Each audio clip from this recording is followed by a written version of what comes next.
Hey, before I get into this video, this is me from the future. I recorded this video before Deontay Wilder got caught with weed and a pistol out in Los Angeles. I think he'll probably end up okay from the charges. I'm not a lawyer, but I believe the gun was registered, and weed is legal in LA and California. But I know, driving while intoxicated and handling a gun while intoxicated, there may be some stuff there. But I don't know. I'm not a lawyer, but I'm just letting you know this video is not going to talk about that because it was recorded beforehand. So, all right, go ahead. Enjoy. Thank you.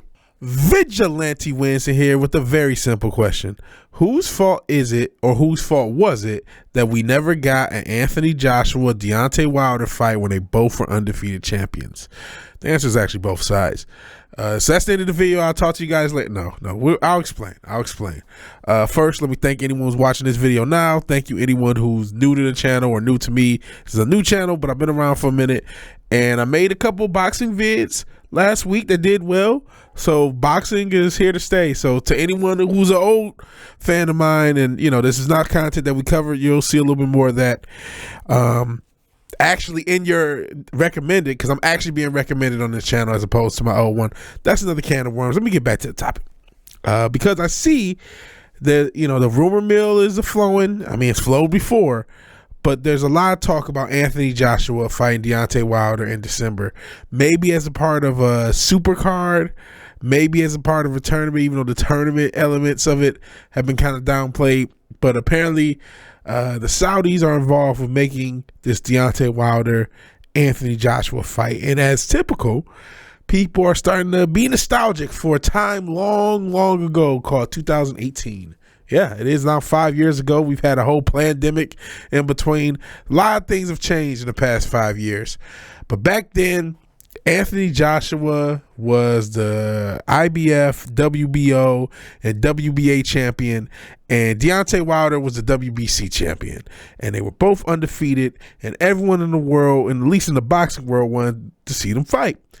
And infamously, John Skipper, formerly of ESPN at the time of DAZN, not sure if he's still with DAZN because DAZN's had his own issues. And DAZN is a platform. It's like a sports Netflix, so to speak, or at least that's what it endeavors to be. They've made a lot of mistakes that kept that from actually being reality. We don't have the scope for that for this video, but John Skipper, because they thought Eddie Hearn might be too much in the negotiations, he offered Deontay Wilder two different contracts, one worth $100 million, where it would mean two fights, a first fight and a rematch between Joshua and Wilder, and then the second one $120 million, because Wilder had already a scheduled fight with Dominic Brazil, and he was going to give them $20 million for that fight, and then again the $50 million for the fight and the rematch. And infamously, Deontay Wilder's team and Deontay Wilder denied the money. So rightfully so, I'll say, because again, I think it's both people's fault. It's 100% on each side. I'm not even going to really, I said people, I don't know what the fighters thought. Because I think in both cases, these fighters are blindly loyal to their teams. I think Anthony Joshua is blindly loyal to Eddie Hearn, and I think Wilder is blindly loyal to Al Heyman and Shelly Finkel, who I think my man was the sporting icon says looks like an alien. But that notwithstanding, the Wilder team denied the $100 million.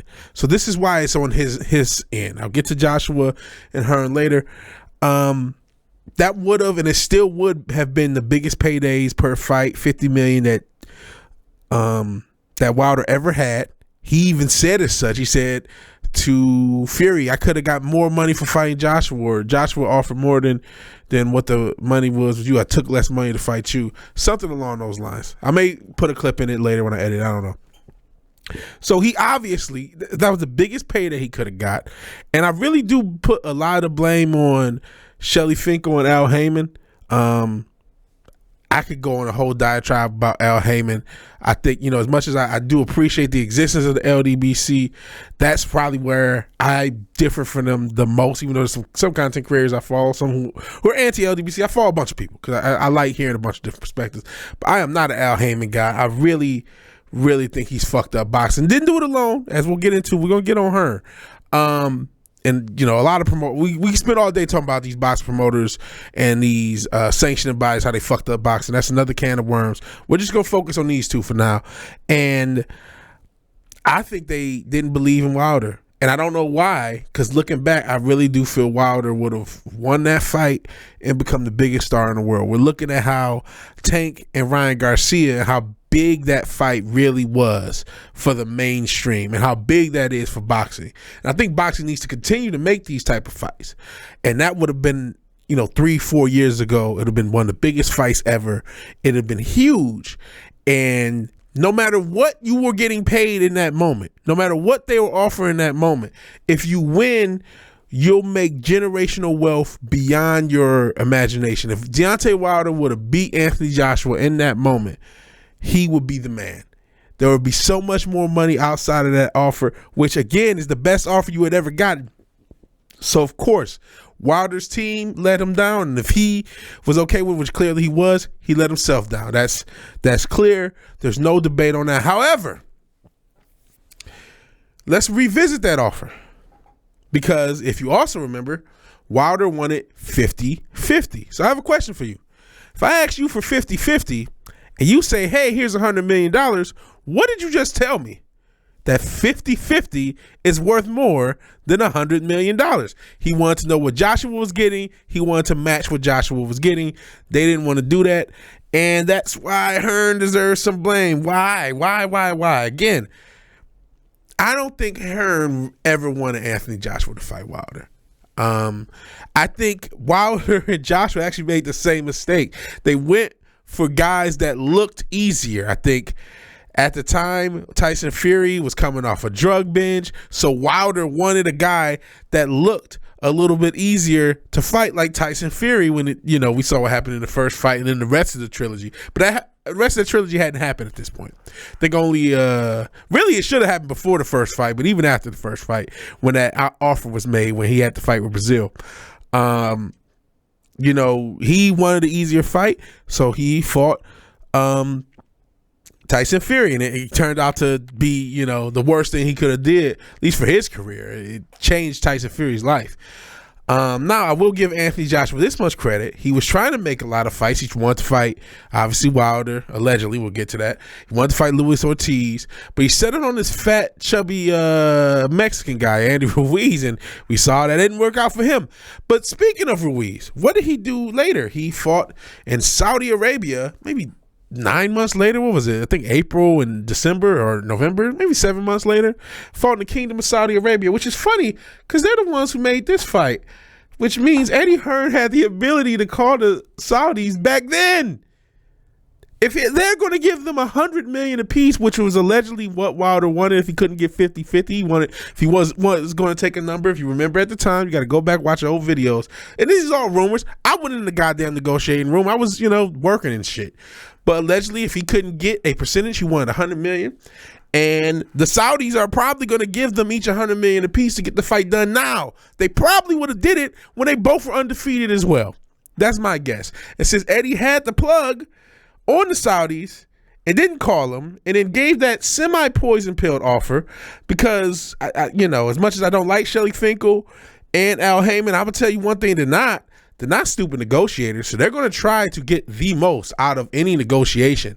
They are. So again, when you offer them $100 million and they ask for 50-50, they're going to keep going, or they're going to be willing to walk away from the table because they want 50-50. And you could have called the Saudis, Eddie Hearn. I'm blaming Hearn more than anyone, even more than Skipper. I don't think he knew what he was dealing with.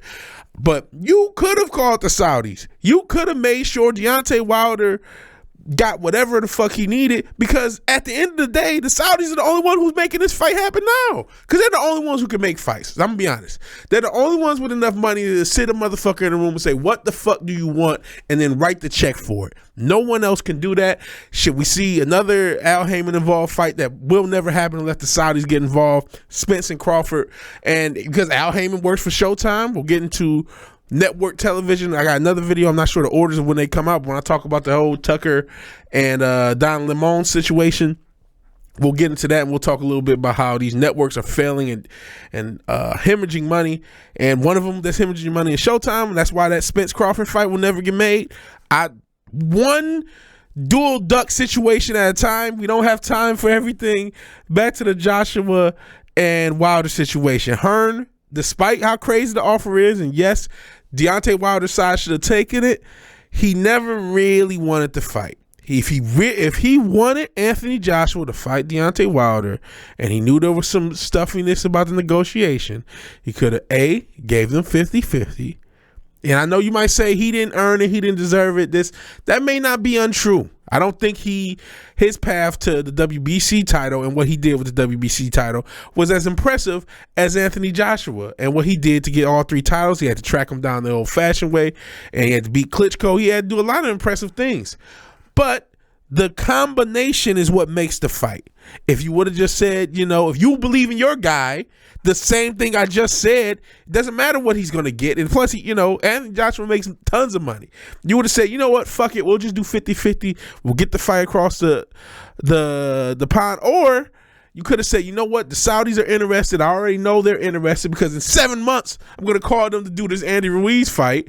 You know what I'm saying? So you could have got that. You could have got that going. And you could have called the Saudis and just say, you know what, I'm going to have them sit in the room with Deontay, and we're going to get this fight done. If Hearn wanted the fight, it could have been made. He didn't want the fight. I don't care what anyone tells me. I'm not blaming either fighter. Maybe they did, maybe they didn't. I know they both talked a bunch of shit in the media. I'm not blaming either fighter. I'm blaming both teams. Both teams got greedy. I don't think Joshua Hearn wanted the Joshua money train to end. He didn't want to put it at risk. So I know he offered technically John Skipper offered $100 million, but he did so knowing that the negotiation on the other end, they weren't going to take it. And again, they should have just taken that. It would have been the biggest payday for Deontay Wilder, though. Funnily enough, again, he's probably going to get $100 million from the Saudis in a few months. If it was a fifth and this fight actually makes it across the line. But what do you think? Do you just want to blame one side because you're a PBC fan? Or do you just want to blame one side because you're a Matchroom fan? Or do you see where, you know what, maybe both didn't really want the fight as much as they purported to want? And I know we're talking about amounts of money that are generational wealth, amounts of money, but when big money's getting talked about, man, guys get, they nut up. They don't want to miss their opportunity. So that's what happened. So in short, on the PBC/Deontay Wilder side of things, they absolutely should have taken the money. It was the biggest offer they had ever had at the time. And I think Wilder would have won, considering everything that happened with Joshua around the time and since. I think Wilder wins, and I think he becomes the biggest star on earth. And he would have made that offer up 3, 4, 5 times because of how big his star would have been if he was the undisputed heavyweight champion of the world, the first undisputed we had since Lennox Lewis, and the first undisputed since Tyson. Correct me if I'm wrong. I am just a casual. I literally mean I'm a casual fan. Please correct me if I'm wrong. But he would have, or the winner of that, would have been the first undisputed champion since Mike Tyson in the late 80s. Am I correct? And maybe somebody else, because I know that belt and those belts went around a lot in the 90s, and I don't think they landed on anyone who was undefeated since then. And same with Joshua. He could have became the same star if he wins that fight. He was already, a bigger star because of how much the UK loves him.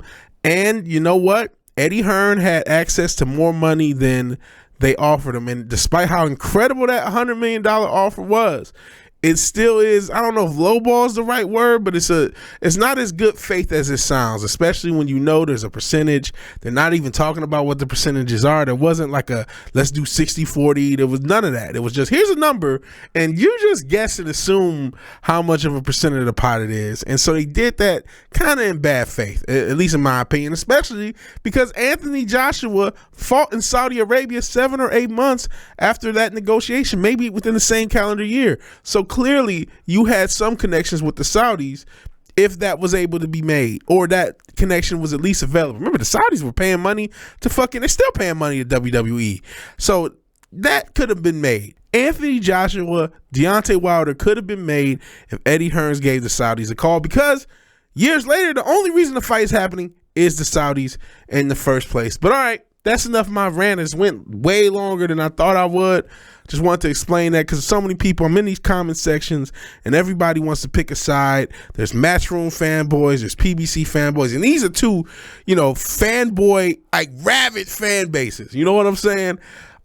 So I get it, and rabid hater bases too. With people that hate us, it's a lot of emotion around this shit. So I just wanted to clarify things to just show, what both sides have at fault.